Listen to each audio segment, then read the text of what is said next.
que vai parar, né? Eu já estou com o de lapela. Ah, tá ok. Bom, primeiramente, uma boa noite a todos. Boa noite. Desculpa. Eu confesso que eu não imaginava tanta gente, tá? Demonstração clara de que é um tema muito bacana, muito relevante, movimenta, né, as pessoas. E, assim, eu tive uma pequena contribuição nessa obra. Eu estou, se eu não me engano, eu sou o segundo texto, fiquei até feliz que eu estou ali logo no início do livro. E até agradeço aí a professora Vânia pela paciência, porque para sair meu texto foi complicado. Professor petroleiro, é complicado, né?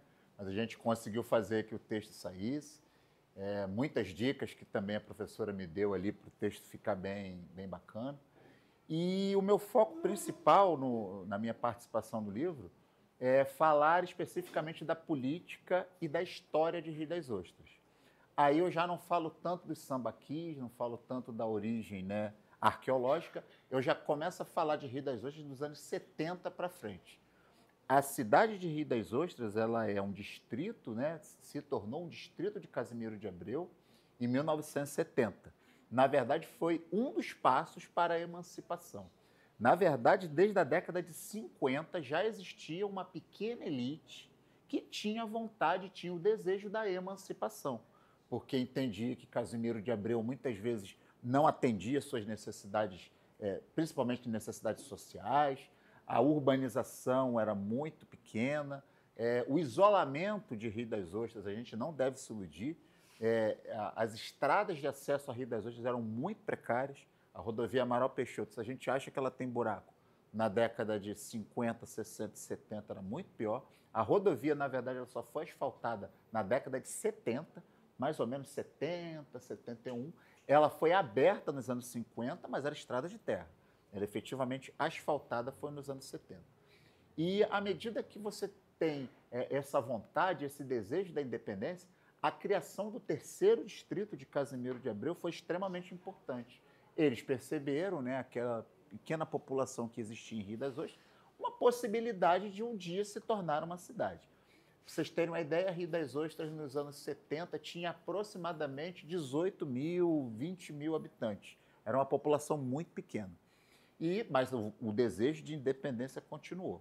Na década de 70 esse desejo continuou, na década de 80 esse desejo continuou, e a cidade ela percebeu uma grande chance na Constituição de 88.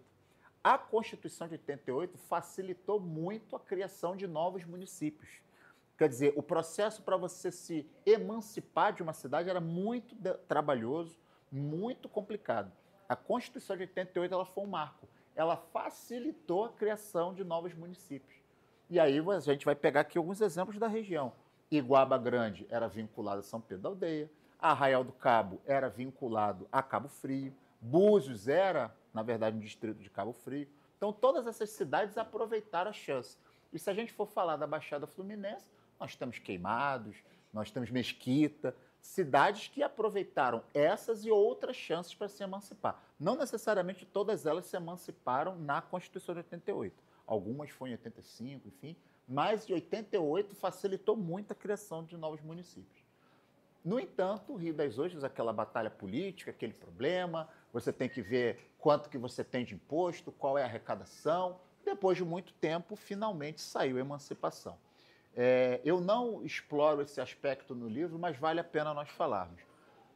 O movimento social e político para a emancipação de Rio das Ostras foi um dos raros momentos em que você viu uma cidade toda se uniu em prol de um objetivo.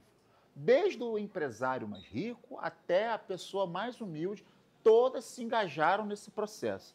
Tinha reuniões dentro dos bairros, tinha reuniões nas ruas, então foi um movimento extremamente notável, o movimento de emancipação.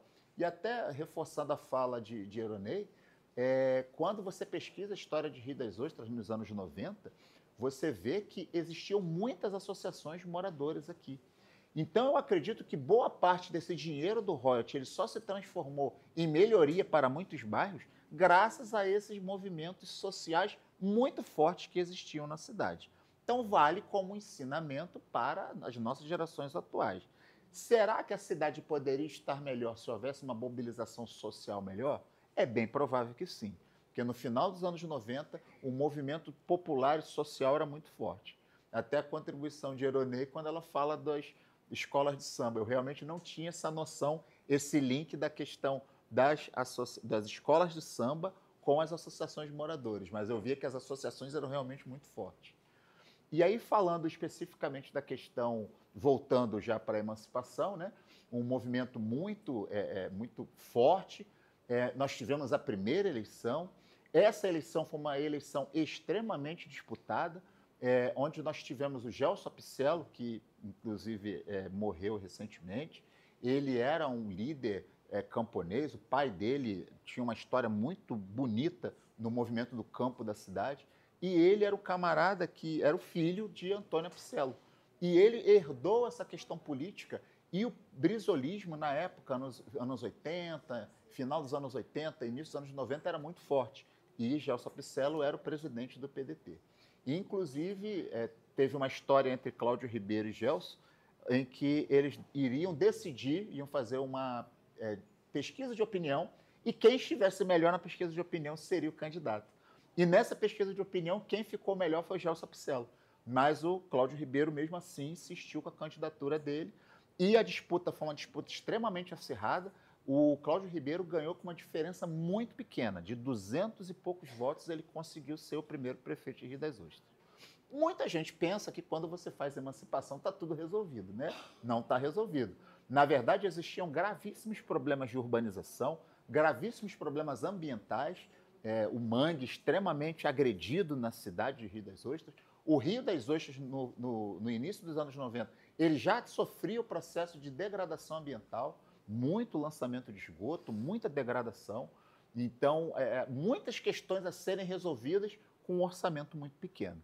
E aí, infelizmente, tivemos o homicídio que vitimou o nosso primeiro prefeito, Cláudio Ribeiro, e aí, muito bem explorado por Eronei, a questão mesmo da questão política, da questão econômica, de empreiteiras que queriam ter lá centralizar todo o dinheiro do orçamento público.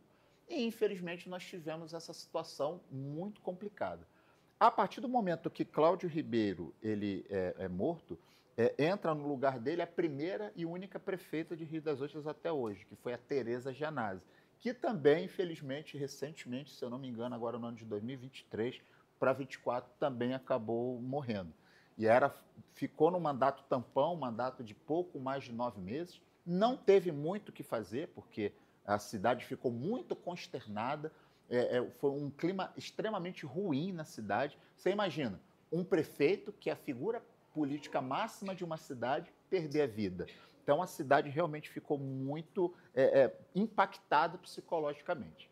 A partir do momento que você tem a primeira eleição, a família de Cláudio Ribeiro elege o Sabino como seu sucessor. O Sabino não era da política, era um bancário da Caixa Econômica Federal e acabou entrando para a política. Na verdade, boa parte da elite política de Rio das Ostras ela se formou nesse período.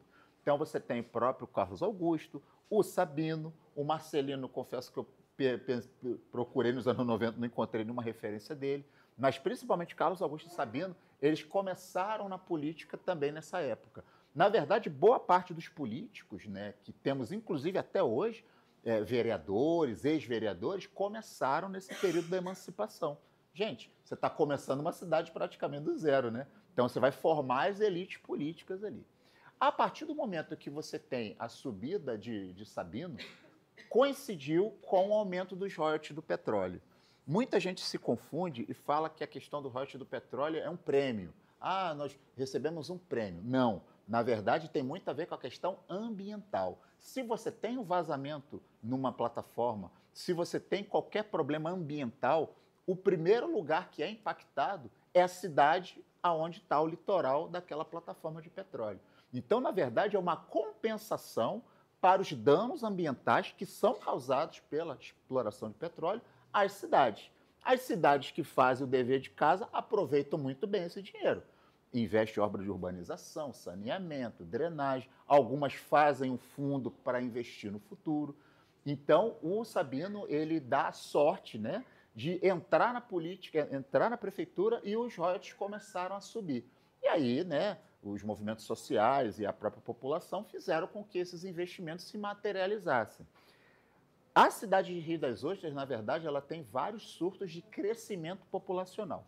O primeiro surto foi nos anos 70, né, com a vinda da Petrobras para a Praia de Imbetiba, em Macaé. Não existia uma base terrestre em Macaé.